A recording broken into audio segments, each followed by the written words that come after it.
Saudara-saudara yang kasih dalam Tuhan, saya yakin saudara semuanya percaya karena saudara sudah memuji nama Tuhan, memuliakan nama Tuhan, dan saudara mengagumi Tuhan. Karena apa, saudara? Karena kita tahu bahwa Allah kita itu adalah Allah yang luar biasa, ajaib, dan dia sanggup lakukan segala perkara. Itu yang menyebabkan saudara kagum dan saya juga kagum. Saudara percaya setan itu kagum enggak? Setan itu takut enggak sama Tuhan Yesus? Takut toh? Jadi kalau saudara kagum dan saudara takut, itu lebih dari setan enggak? Hah? Jadi kalau saudara kagum, saudara takut, setan pun ya takut kok. Sama. Tetapi yang beda, saudara, setan tidak punya kuasa menggunakan nama dia. Saudara dan saya punya. Nah, maka dari itu saudara, kita harus belajar dari apa yang Tuhan Yesus lakukan. Karena apa? Untuk Yesus dimuliakan, Yesus diangkat jadi raja di atas segala raja, ada harga yang harus dibayar. Kita kerap kali percaya kepada Tuhan disebabkan karena Tuhan punya kuasa dan kita membutuhkan dia. Betul enggak? Hah? Jadi karena kamu butuh, jadi kamu baik sama dia. Iya dah? Benar dah? Karena kamu butuh dah? Kalau kamu tidak butuh, ini saudara, makanya banyak orang Kristen kecewa. Karena apa? Dia tidak tahu rahasianya, padahal Tuhan Yesus sudah ngomong loh. Marilah, belajarlah kepadaku, kata Tuhan. Saudara tidak disuruh belajar sama hamba Tuhan lain, saudara disuruh belajar sama siapa? Tuhan Yesus. Tapi kok sulit sekali belajar itu. Dan ternyata anak-anak Tuhan tuh nakal-nakal. Kalau saudara punya anak tidak mau belajar, mungkin saudara jengkelnya luar biasa, ya dah. Kalau perlu dipukul dah, ya dah. Kalau sudah dipukul baru bilang, ya sudah. Kalau sudah tidak naik kelas, baru bilang menyesal. Tapi harus bayar harga setahun lagi. Nah, kita kerap kali jadi anak-anak Tuhan tidak sadar, saudara, bahwa kita ini tidak naik-naik kelas. Dari tahun ke tahun, masalah yang dihadapi ya itu terus tuh, tidak pernah selesai itu. Kenapa? Lah tidak pernah naik kelas kok. Suruh belajar, mau, tapi tidak mampu. Malas. Maka dari itu saudara, kita belajar perkataan-perkataan Tuhan Yesus ini engkau perhatikan. Mari kita buka di dalam Matius pasal yang ke-16. Saya yakin perkataan Tuhan Yesus ini sudah Anda apalkan. Tetapi sudahkah saudara menyimak hasilnya dan harga yang saudara akan bayar? Yang Yesus sudah bayar. Matius pasal 16 ayat yang ke-24.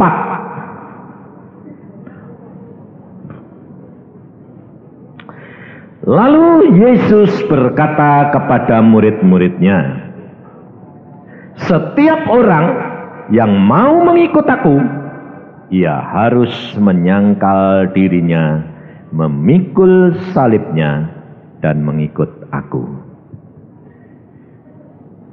Tuhan Yesus pesan setiap orang yang mau mengikut dia harus apa? Apa yang harus dilakukan? Sanggal diri, pikul, salibnya siapa? Hah? Ayo, tak tanyai sekarang. Salibmu sendiri. Nah ini masalahnya. Kamu paling seneng sih salibmu sendiri.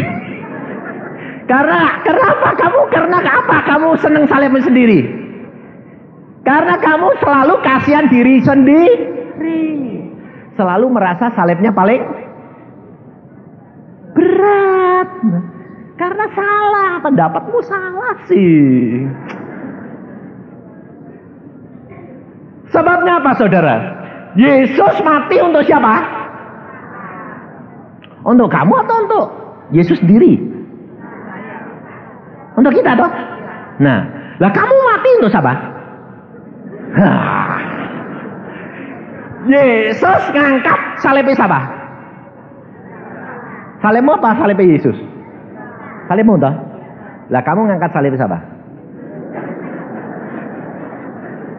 Salibmu sudah diangkat Yesus, lah kok kamu mau gotong salibmu dewe itu piye toh? Bingung. Betul enggak? Betul enggak? Hah? Nah, makanya itu saya selalu pesan apa? Baca Alkitab. Wong kamu tuh nakal kok. Kalau disuruh baca Alkitab itu bilang, sudah Pak. Berapa kali? Belum selesai. Lah ya itu. Padahal Yesus sudah pesan di sini, setiap orang yang mau mengikut aku, ia harus menyangkal dirinya, memikul salibnya. Salibnya siapa? Salibmu dan salibku ini sudah diangkat Yesus. Betul lah? Sudah toh? Sudah selesai belum? Sudah toh? Lah kok ini kok ditulis salibnya lagi? Loh, salibnya siapa Tuhan? Kamu terimanya salibku. Loh, mau gotong lagi. Jadi salibmu sudah digotong Yesus, sudah diambil, kamu sudah serahkan. Terus Yesus ngomong gitu kok, tak ambil lagi ya, tak gotong. Pantesan banyak orang Kristen masalahnya tidak pernah selesai. Datang ke persekutuan, Yesus Maha Kuasa. Dia bersama Yesus, tidak ada masalah yang sukar. Lalu bilang, ya Tuhan betul, salibku ini loh, kesukaranku. Ambil. Nah, lalu dia bilang, betul. Sampai baca lagi loh, suruh ngangkat toh. Ya Tuhan baliknya, tak angkat. Nah itu.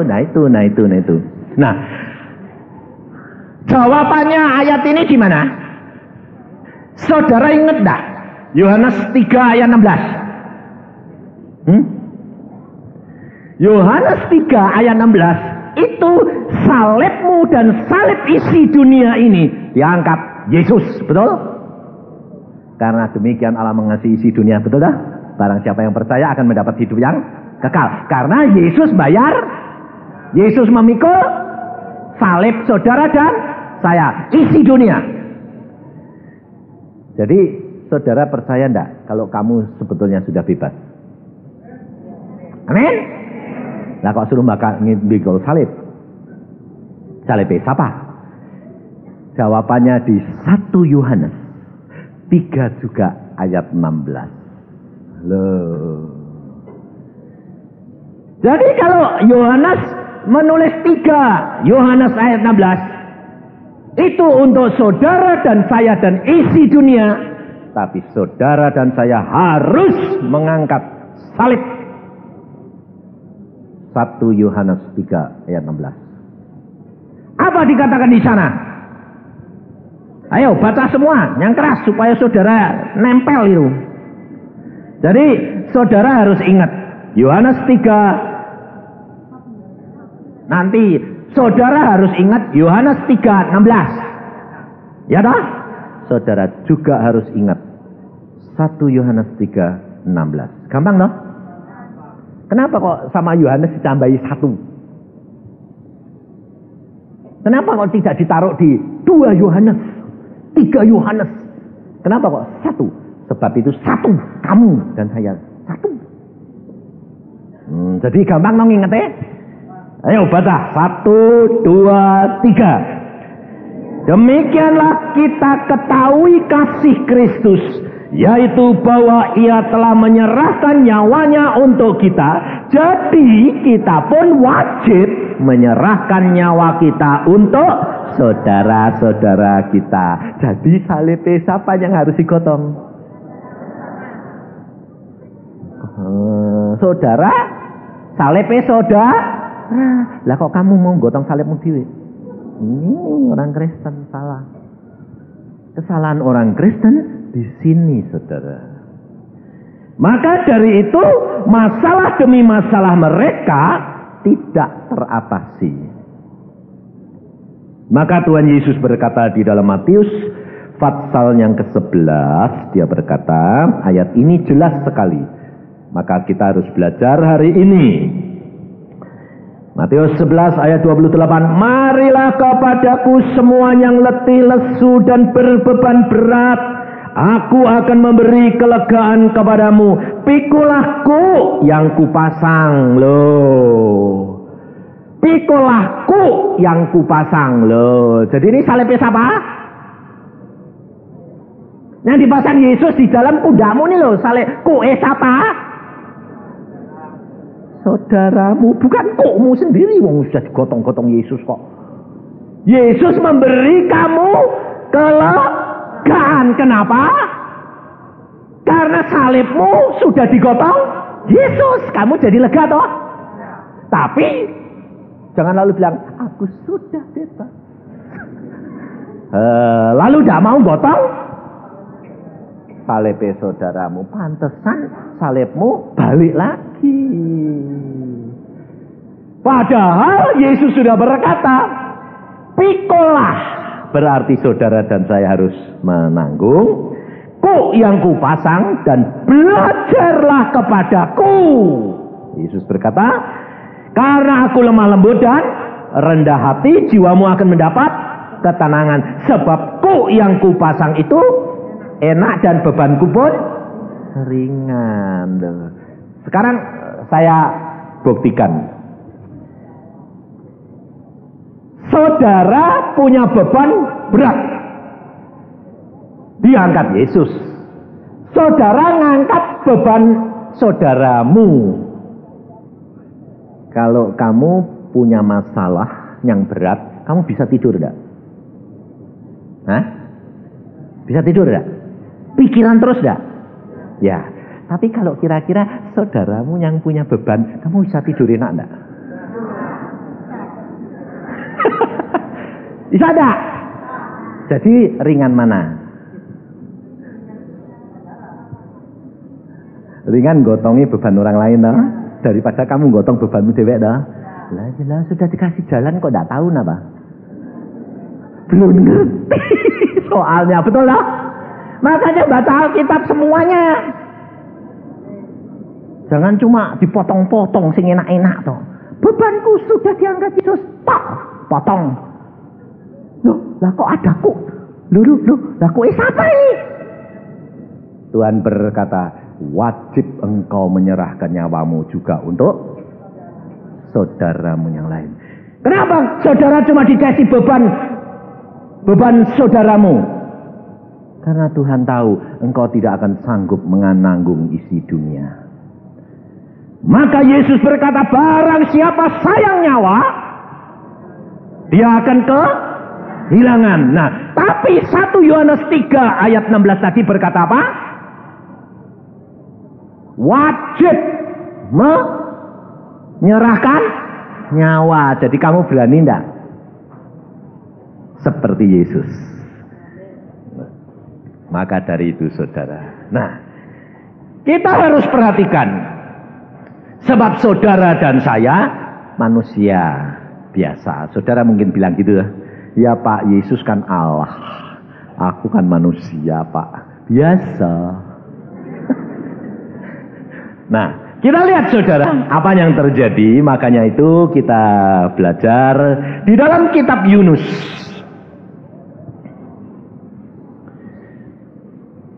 Pengalaman daripada Yunus. Yunus ini seorang nabi, hamba Tuhan, yang diutus Tuhan ke Niniwe. Yesus diutus Bapa, Allah Bapa, ke dalam dunia. Jadi sebetulnya misinya sama enggak? Sama enggak? Sama, cuma Yunus ke Niniwe, Yesus ke dunia. Cuma skop besar dan skop kecil. Sama nah? Nah, maka dari itu kita belajar. Coba. Yunus pada waktu dia diutus oleh Tuhan ke Niniwe. Untuk apa? Untuk memperingatkan orang-orang Niniwe. Mari kita lihat di dalam Yunus pasal yang ketiga. Jadi saya tidak cerita tentang pengalamannya Yunus. Tidak usah. Itu khotbah lain lagi. Nanti kalau cerita tidak bar semalam. Di dalam Yunus pasal 3, datanglah ayat pertama, datanglah firman Tuhan kepada Yunus untuk kedua kalinya. Demikian. Bangunlah, pergilah ke Niniwe, kota yang besar itu, dan sampaikanlah kepadanya seruan yang kufirmankan kepadamu. Bersiaplah Yunus lalu pergi ke Niniwe sesuai dengan firman Allah. Ayat 4. Mulailah Yunus masuk ke dalam kota itu sehari perjalanan jauhnya, lalu berseru. Perhatikan, 40 hari lagi maka Niniwe akan ditunggang balikkan. Nah, orang Niniwe percaya kepada Allah. Lah, perhatikan saudara sampai di sini. Yunus berkata gini enggak? Kamu berbuat dosa. Kalau kamu tidak bertobat, maka 40 hari kemudian Niniwe akan dijungkir balikan. Gitu enggak? Memperingatkan orang Niniwe supaya bertobat apa enggak? Enggak ada omongannya. Enggak ada. Yunus langsung menubuatkan dan berkata, 40 hari lagi Niniwe akan dibongkar oleh Allah. Betul? Perhatikan. Maka saudara perhatikan.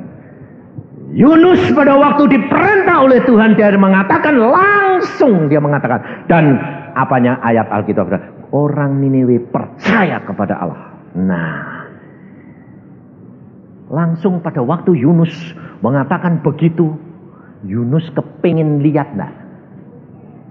Ayat Yunus pasal 4 ayat yang kelima. Yunus telah keluar meninggalkan kota itu dan tinggal di sebelah timurnya. Ia mendirikan di situ sebuah pondok. Ia duduk di bawah naungannya, menantikan apa yang akan terjadi atas kota itu. Nah, kira-kira pikirannya Yunus kepengennya apa? Kepengennya Yunus ini setiap firman Tuhan yang dikatakan jadi enggak? Hah? Nah, kalau jadi kota Niniwe bakal hancur enggak? Hah? 16 lah? Nah, kira-kira kalau saudara jadi hamba Tuhan atau anak Tuhan, dapat firman Tuhan suruh nyampaikan, disampaikan enggak? Hah? Disampaikan. Terus langsung kamu persis kayak Yunus, lihat dulu. Waduh, jadi ini apa ya? Kepengen jadi apa enggak? Ayo gue. Kepengen jadi enggak? Pengen dah? Jujur. Kalau jadi, kamu seneng atau susah?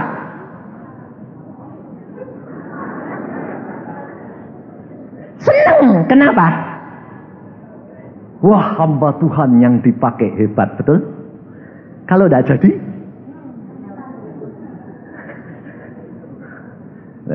saudara tahu, makanya kalau engkau belajar dari Tuhan Yesus, Yesus berkata apa?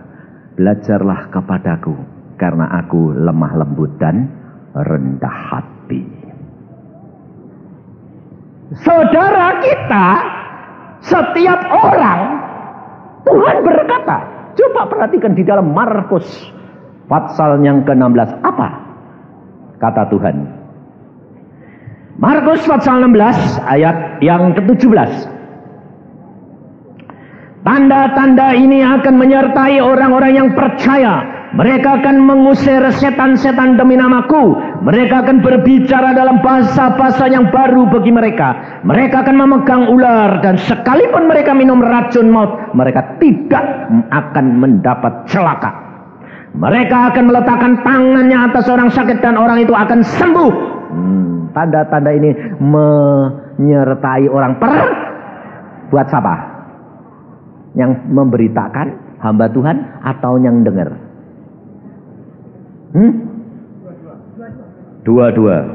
Tapi orang yang percaya. Nah, kalau saudara membaca ayat ini lalu Alkitab berkata bahwa tanda-tanda ini menyertai orang percaya. Nah, lalu kamu lihat saudaramu sakit, yang harusnya meletakkan tangan siapa?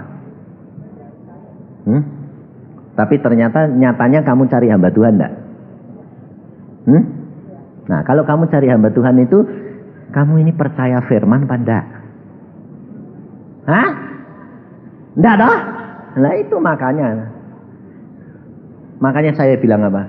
Saudara, kalau engkau tidak tahu, masa sekarang ini adalah masa Roh Al-Kudus melawat engkau dan saya, dan Yesus sudah berkata, tanda-tanda ini menyertai orang percaya. Kalau engkau tidak mengalami, mencoba sendiri, engkau akan rugi, karena engkau bergantung sama hamba Tuhan. Makanya saya paling tidak senang kalau orang lain bilang, kalau Pak Yusak yang sembayangan didengar Tuhan, ngawur, saya bilang. Kalau ada orang ngomong gitu, saya bilang, praktek, malah tak tinggal. Nah, sebabnya apa saudara? Sebab saya tidak kepingin disanjung. Karena apa? Tuhan Yesus sudah berkata kok, harus belajar rendah hati. Yunus dia memperhatikan. Dia mendapatkan firman mengatakan 40 hari lagi kota Niniwe akan dibongkar oleh Allah. Yunus pergi ke atas bukit, dia nonton. Ya, coba ini apa yang akan terjadi ini. Wah. Pada waktu mereka bertobat, 40 hari tidak ada apa-apa. Kecewa. Loh Tuhan. Nah, ngomel-ngomel. Lihat saja. Lihat Yunus pasal 4 ayat yang pertama. Tetapi hal itu sangat mengesalkan hati Yunus, lalu marahlah dia. Dan berdoalah ia kepada Tuhan, katanya, ya Tuhan, bukankah telah kukatakan itu ketika aku masih di negeriku? Itulah sebabnya maka aku dahulu melarikan diri ke Tarsis, sebab aku tahu bahwa engkaulah Allah yang pengasih dan penyayang, yang panjang sabar dan berlimpah kasih setia, serta menyesal karena malapetaka yang hendak didatangkannya. Saudara tahu? Menjadi seorang murid Yesus, saudara dan saya harus belajar seperti Yesus. Melakukan kehendak Bapa, bukan kehendakmu. Engkau harus masuk di dalam perencanaan Bapa, bukan Bapa yang harus masuk dalam rencana kita. Banyak orang Kristen sekarang ini, saudara, dia tidak masuk dalam rencananya Allah. Maunya saudara ini masuk dalam rencananya Allah, atau Allah yang masuk dalam rencanamu? Maumu kamu masuk rencana Allah toh? Mau toh? Tapi yang kamu lakukan sebetulnya apa? Coba. Kamu tiap pagi bangun begini, Tuhan berkati usahaku, hari ini aku mau melakukan transaksi, Engkau tuntun ya Tuhan. Itu Tuhan yang kamu gotong atau kamu yang masuk dalam rencananya Tuhan? Hah? Tuhan ini mau gotong toh? Karena apa? Tuhan maha kuasa kok Pak, aku butuh dia, iya toh? Jadi Tuhan buat tembel butuh toh? Kalau ada apa-apa, Tuhan jaga ya aku, hansipmu toh? Bayangin saudara. Padahal Yesus sudah mengajar, apa yang aku katakan, apa yang aku berbuat, bukan aku, tapi Bapa yang melakukan di dalam aku. Setiap tindakan Yesus yang dilakukan adalah Bapa. Hal itu diteguhkan di mana? Di dalam Injil Yohanes. Coba saudara perhatikan. Yohanes pasal 14 ayat 30 dan 31. Kita perhatikan dan kita harus belajar. Kalau saudara mau selesai masalahmu, Engkau punya resepnya Yesus. Tidak banyak lagi aku berkata-kata dengan kamu, sebab penguasa dunia ini datang dan ia tidak berkuasa sedikit pun atas diriku. Tetapi supaya dunia tahu bahwa aku mengasihi Bapa dan bahwa aku melakukan segala sesuatu seperti yang diperintahkan Bapa kepadaku. Bangunlah dan marilah kita pergi dari sini. Saudara tahu? Pada waktu Yesus mau ditangkap, Yesus berkata, siapa yang kamu cari? Yesus, akulah dia. Orang rebah semuanya. Kira-kira orang itu bisa nangkap Yesus enggak? Oh, baru ngomong, aku dia. Geduk. Loh, mau nangkep apa yang ditangkap? Wong diomongi, aku gitu. Geduk. Lah, kalau Yesusnya itu saudara punya kuasa kayak gitu. Siapa yang kamu cari? Yusa, aku. Bok, no. Rasain lu. Betul dah? Lalu kamu bangga dah? Tapi Yesus berkata, kalau engkau cari aku, biarkan orang-orang ini murid-muridku pergi dulu, nanti kamu tangkap aku. Sebab Yesus berkata, bukan dia nangkap aku menyerahkan nyawaku. Dia rela, saudara. Kalau engkau mau belajar seperti Yesus, rela dihina, diejek, diapakan, kamu gotong salib saudaramu, saya jamin pasti masalahmu akan selesai. Tapi saudara ribut dengan salibmu sendiri, odok-odokan sama Yesus, tarik-tarian. Ini Tuhan salibku, sebentar lagi, nanti dulu Tuhan, tarik lagi. Lah padahal Tuhan bilang, berikan salibmu padaku. Kamu nggak gotong salib orang lain, ringan. Kenapa? Nah, kamu tinggal berdoa, kasihan Tuhan, dia gini. Habis itu maklum hilang enggak? Hah? Loh, apa mau gotong terus kamu sampai tidur mau pikiri, kasihan ya tonggoku itu. Enggak dong. Kamu tidur enak-enak dong. Besok lagi bangun, Tuhan apa yang aku doakan? Salib itu. Oh ya, tak gotongnya Tuhan. Habis itu, Tuhan, aku sudah gotong ini. Kasihan sih Tuhan. Pluk, hilang. Lalu tahu-tahu, loh, lah salibku mana Tuhan? Loh, sudah tak gotong. Enak ya Tuhan. Loh, Tuhan berkata kok yang aku pasang itu enak dan ringan. Tapi orang Kristen salah terimanya. Kok salibku jadi enak dan ringan? Salibnya orang lain, bukan salibmu. Oh, enak kamu ini, makanya tidak selesai masalahmu. Sembayang tiap pagi, ya. Baca Alkitab, ya. Tapi tiap hari tidak lepas, tidak. Kenapa? Salibku terus dipegangi terus. Ini yang salah ini. Maka dari itu belajar seperti Yesus. Yesus sudah mengajar saudara dan saya bagaimana caranya untuk melakukan semuanya ini. Kau harus belajar rendah hati. Jangan terpengaruh oleh apa yang kamu lihat dan apa yang dengar. Saya barusan ngalami. Saya dengan anak saya diundang, ibunya seorang dokter, dibawa ke rumah sakit. Ibu tua ini masuk rumah sakit, selalu lejetan tidak karuan. Lalu dokter periksa semua, dia bilang, wah sudah kontrol otaknya sudah kacau, sebentar lagi gila.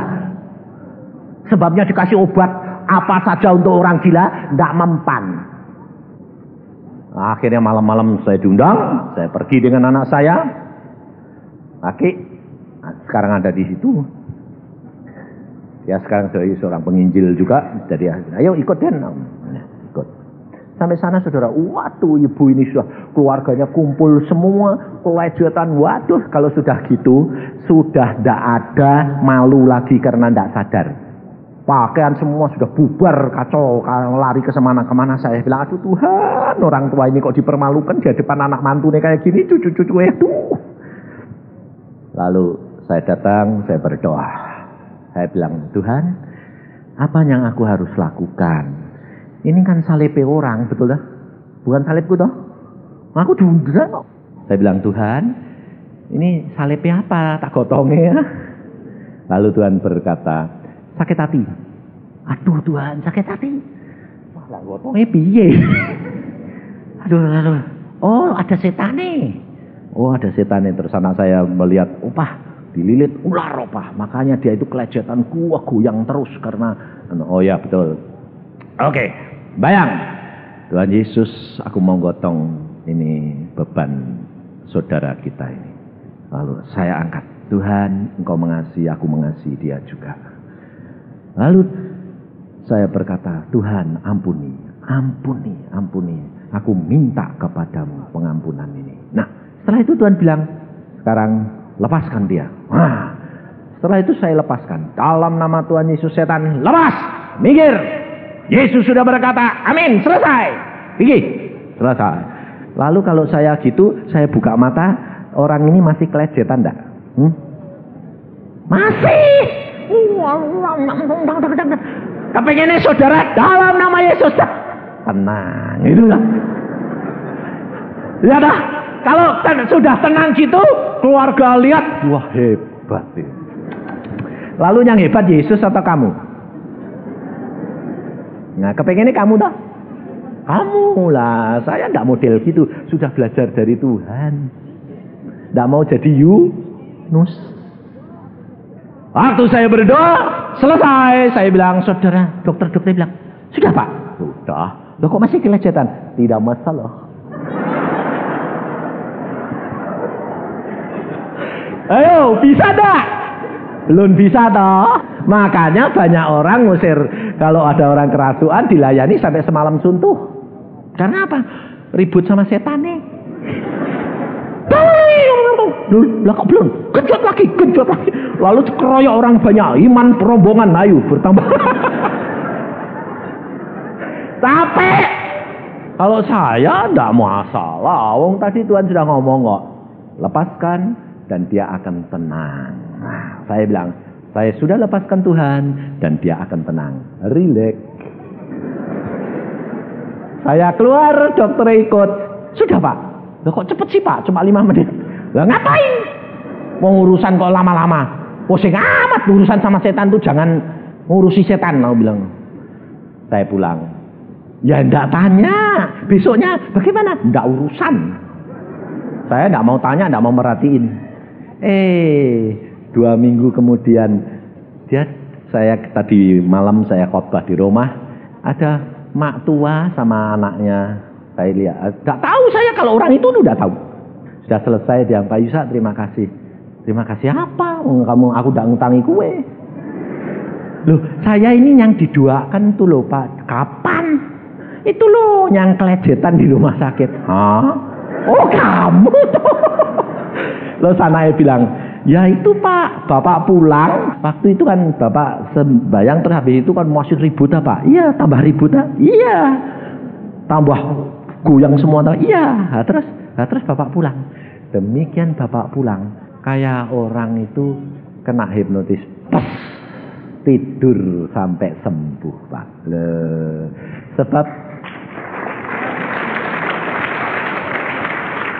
Sebab saudara tahu mengapa yang dimuliakan Yesus. Kalau waktu itu sembuh kan saya, tapi pada waktu saya pulang masih kelejetan. Orang keluarganya tanya, kok masih kelejetan?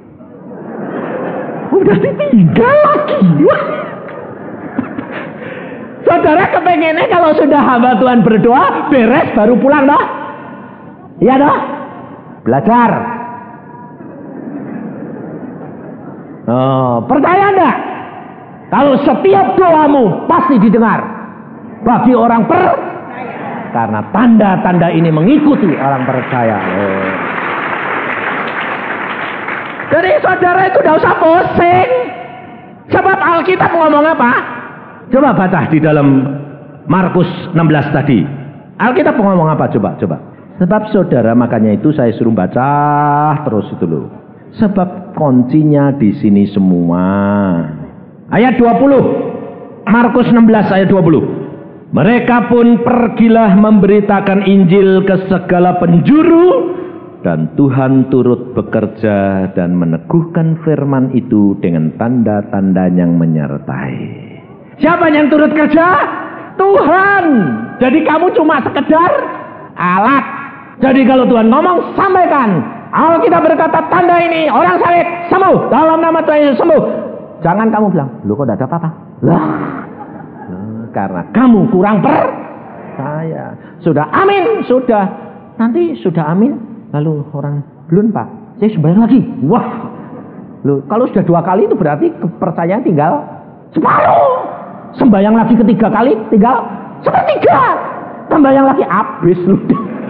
Malah tidak jadi. Sebab setan ini bilang, kamu tidak percaya. Kalau percaya, Yesus berkata, sekali kamu berkata, semua jadi. Kalau kamu tidak percaya, kamu bakal ngulang-ngulang terus. Betul? Makanya dari itu saudara, hidup kekristenan itu sebetulnya gampang. Yang bikin susah siapa? Makanya sadaro. Gampang sebetulnya. Nah, tetapi harga yang saudara dan saya harus bayar seperti Yesus. Rela diejek, rela dihina. Maka engkau akan ditinggikan oleh Dia. Belajar angkat salib orang lain. Sebab salib saudara dan saya sudah diangkat Yesus. Maka ini perlunya doa syafaat. Itu adalah mengangkat salibnya orang. Sangkal diri. Jangan terpengaruh oleh apa yang akan terjadi. Itu bukan urusan saudara. Itu urusan Yesus. Ini terjadi di Surabaya saudara. Pada waktu tahun-tahun yang lalu itu saya datang ke rumah sakit Husada. Di sana saya tilik orang kaya. Dipanggil orang kaya untuk berdoa. Tapi pada waktu saya berdoa, Tuhan mengatakan dia tidak percaya. Percuma. Ya sudah, saya cuma bilang, adalah Tuhan, lakukan. Sebentar lagi akhirnya mati. Yang penting saya mintakan ampun. Tapi dia tidak percaya, ya sudah. Lalu saya jalan pulang, apa terjadi saudara? Ada seorang ibu sederhana, miskin. Dia lihat saya, dia bilang, Pak Yusa, tolong Pak, kenapa? Suamiku, kenapa? Sudah mau pulang Pak. Sakit paru-paru, paru-parunya bolong semua kayak saringan. Ludahnya sudah darah, ngomongnya sudah, napasnya sudah sengal-sengal. Dokter berkata 3 hari lagi, paling lama. Nah, ini ibu tidak manggil saya, ya tidak minta apa-apa, cuma saya lewat ketemu, saya mampir. Oke yuk sembahyang. Ayo sembahyang. Saya ya tidak tahu apa-apa. Saya bilang, percaya Yesus, bertobat. Sudah mau game ini. Nah, sudah kayak gitulah. Saya sedikit-sedikitnya ya tahu. Meskipun dokter gigi ya tahu. Sudah mau game itu ya tahu. Ngalami orang game itu banyak. Jadi saya tumbangin tangan. Tuhan, ampuni si Tuhan. Kasihan ini Tuhan. Sudah mau mati kok. Sengsaranya kayak gini. Tumbang tangan, Tuhan bertobat, minta ampun, ngomong, yo, tumbang tangan. Waktu tumbang tangan, saudara tahu, saya belum ngomong, baru numbang tangan, tempat tidurnya gempa. Loh, aku ya udah jadi sembahyang, melek. Loh, aku ya udah ngomong apa-apa. Tak pikir ada gempa seluruhnya. Tak lihat, lu kabeh kok malah melotot dulu kabeh lah. Lah aku ya melu. Iya apa? Setelah itu, lu ini kok gempa dewek iki piye sih Tuhan? Setelah itu saya sembahyang, ini ada apa Tuhan? Aku sedang kerja. Oh ya, tutup mata lagi saya. Terus. Kayak beneran terus Tuhan, terus. Sampai berhenti saya bilang, sudah Tuhan, selesai. Saya bilang, amin. Jadi ini apa? Ya ngerti. Lalu ibunya bilang, sudah Pak, sudah. Makasih Pak. Ya, saya pulang. Beberapa hari kemudian saya khotbah, loh kok ini orang muncul di, kok kamu kok di sini? Sudah sembuh. Tuhan luar biasa. Dilas. Lah.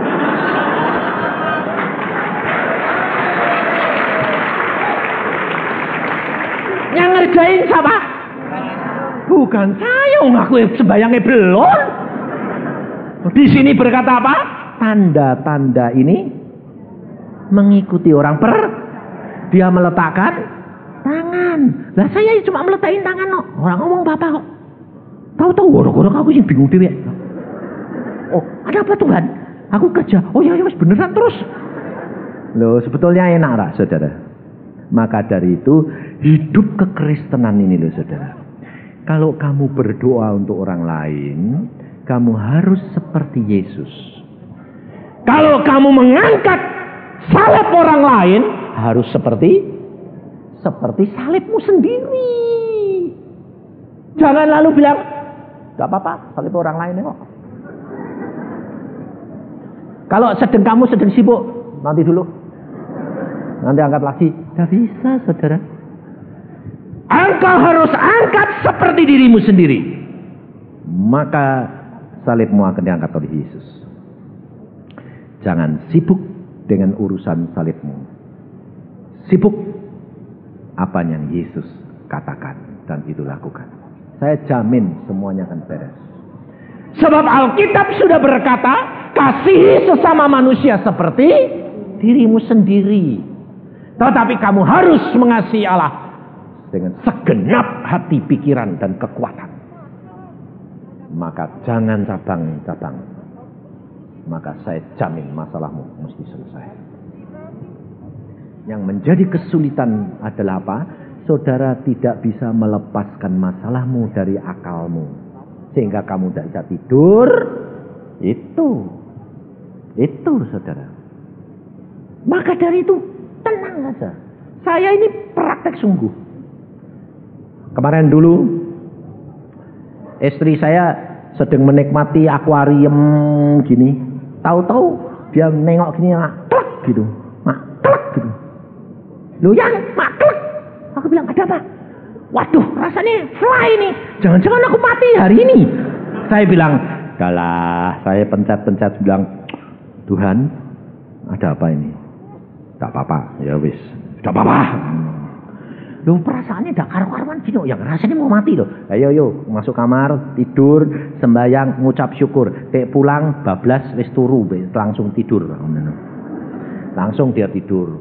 Saya di sebelahnya 5 menit saya bilang, "Tuhan, apa yang saya lakukan?" Tidur, saya sudah tidur. Istri saya longok, "Kok sudah tidur?" Lah aku bilang, "Loh yang gue kok tidur?" "Tidur ngapain?" "Lah ini aku beres-beres mbak Tuhan, percaya." Saudara tahu dia bilang apa? "Untung ya yang kenapa? Untung aku mbok gituke. Coba ndak mbok gituke, aku nyandar kamu." Dengan begitu saya lalu bilang, "Tuhan, ini keadaanku begini. Wah, kalau aku pulang sekarang Tuhan, aku tadi baru kena firman ini. Suamiku sendiri khotbah ini, kena aku Tuhan. Ini aku mesti beres-beres ini." Terus Tuhan bilang, "Cepat beres-beres, semuanya akan selesai." Dia beres-beres, setelah beres-beres dia berkata, "Terima kasih Tuhan, aku sudah siap." Malah Tuhan bilang, selesai bukan selesai mati, selesai. Nah itu carane ngucap syukur, beres. Bangun pagi piye? Kok enak ya? Nah, makanya. Saudara percaya enggak? Kalau Allah berbicara, segala perkara pasti jadi. Hidup kekristenan itu harus bergantung kepada firman Allah, dan Roh Kudus di sini sudah berkata, Roh Kudus, Roh kebenaran akan tinggal di dalam kamu. Dia akan memimpin kamu dalam seluruh kebenaran. Jadi setiap firman-Nya, percaya itu pasti terjadi.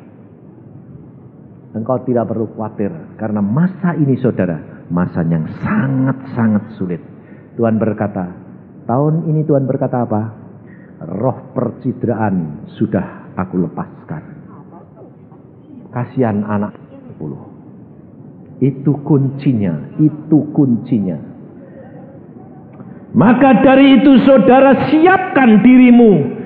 Jangan takut dan jangan khawatir menghadapi isi dunia ini. Apapun boleh terjadi, harus terjadi. Tapi Allah sudah berkata, akulah jalan, akulah kebenaran, akulah hidup. Jadi pasti buat orang Kristen ada jalan keluar. Wahyu 3 ayat 10. Saya akan tutup firman Tuhan ini.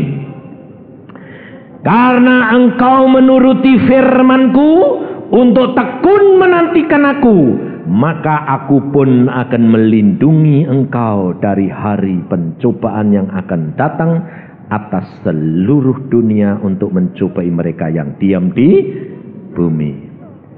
Hanya dengan dua cara. Turuti firman Tuhan, baca firman Tuhan dan turuti setiap kata-kata firman Tuhan, dan Roh Allah Kudus apa yang berbicara. Nantikan Dia. Jangan ribut dengan masalahmu. Nantikan Dia. Maka engkau akan terlepas karena Dia jalan kebenaran dan hidup. Allah kita Allah yang luar biasa. Tidak pernah Dia meninggalkan kita. Kita tidak setia, tapi Dia setia. Maka dari itu untuk engkau dan saya diangkat tinggi-tinggi seperti Yesus, engkau harus belajar dari Yesus. Bayar harga ini. Rendah hati. Pikul salib saudaramu. Serahkan nyawamu. Jangan sayang diri sendiri, tapi cintai sesamamu saudaramu. Maka engkau akan dicintai Yesus. Amin. Mari kita berdoa. Tuhan, firman-Mu sudah hamba sampaikan. Sekarang tiba waktunya Tuhan, Roh Allah Kudus, Engkau berbicara. Kau berbicara kepada kami masing-masing, pribadi demi pribadi Tuhan. Engkau tahu keadaan tiap-tiap anak-Mu. Adakah masa ini masalah dan salibnya sendiri yang digotong kanan kiri, muka belakang, lari sana lari sini mencari pertolongan, tapi mereka mengangkat salibnya sendiri, padahal salibnya sudah diserahkan dan engkau angkat. Adakah mereka takut dipermalukan karena mendapat firman Tuhan? Takut tidak jadi. Kalau tidak jadi, orang lain diselamatkan, tetapi dirinya sendiri dipermalukan. Relakah engkau dipermalukan untuk saudaramu? Relakah engkau memperingatkan saudaramu dan saudaramu bertobat, tapi apa yang kamu katakan tidak akan terjadi? Yunus kesal, Yunus marah karena nubuatannya, kata-katanya tidak terjadi, tetapi membawa keselamatan isi kota Niniwe. Saudara, berdoa. Katakan kepada Roh Allah Kudus, Tuhan Roh Allah Kudus, tolong bukakan, ingatkan apa yang aku belum selesaikan sehingga masalahku tidak selesai-selesai. Karena Tuhan, Engkau itu jalan. Tidak mungkin masalahku terlalu sukar bagimu. Tetapi aku yang menyebabkan masalahku tidak selesai. Ampuni, ampuni. Yesus, pada saat ini hamba-Mu minta belas kasihan-Mu Tuhan. Hamba mengangkat beban saudara-saudaraku di sini Yesus. Aku tidak mengangkat bebanku sendiri Tuhan. Tapi aku mau Tuhan angkat beban saudara-saudaraku di sini. Aku bawa kepadamu. Karena aku tahu Engkau mengasihi mereka. Yesus, ampuni karena ketidakmengertian mereka Tuhan. Terima kasih kalau malam hari ini Engkau bukakan rahasia lagi. Untuk supaya kami dapat mengerti rencana-Mu dalam hidup kami. Engkau mengasihi anak-anak-Mu di sini. Hamba-Mu mengucap syukur karena kasih setia-Mu, karena kebaikan-Mu kepada anak-anak-Mu ini Tuhan. Yesus, Yesus.